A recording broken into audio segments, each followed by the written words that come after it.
Musím ísť v daždi kopať, alebo vykopať koreň nejakej bazy alebo nejakého kríka skrátka, lebo po obede príde farník, príde Dano, Dudáš, s ktorým možno zabetonujeme podperu pre stĺpik.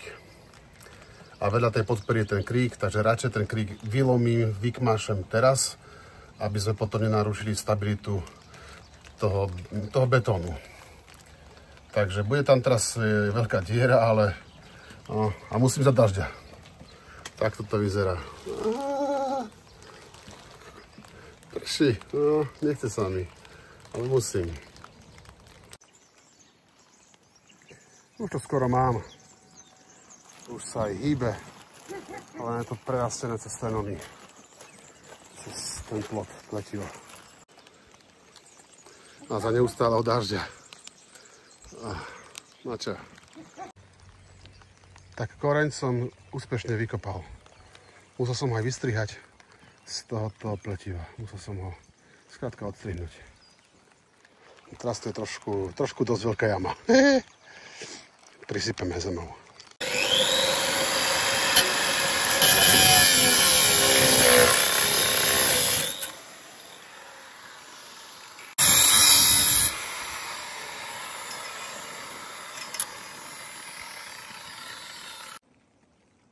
Takáto práca je dnes za mnou, aj za tohoto neustáleho mrholenia. Sú odpílené tieto, no už ani tieto, bývalé stĺpiky, 4 alebo 3, raz, dva, asi 3 a s podperami. Tento jeden dielec je tu na novo. No a tento jeden stĺpik je podopretý, zabetonovaný touto podperou. Je tam betón, naozaj je tam betón a už je ten betón prikrytý hlinou. No a toto sa ešte bude vlastne staré pletivo odstraňovať asi v útorok. A dávať sa nové bude v stredu.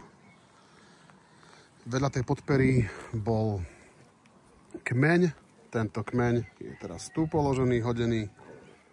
No, paráda. Dano Dudáš bol šikovný. Aj flexkou odpílil stĺpiky, doniesol túto novú časť, tento kus pletiva, podoprel tento jeden stĺpik a od neho sa bude vlastne šponovať drotom nové pletivo. Pekná robota za nami.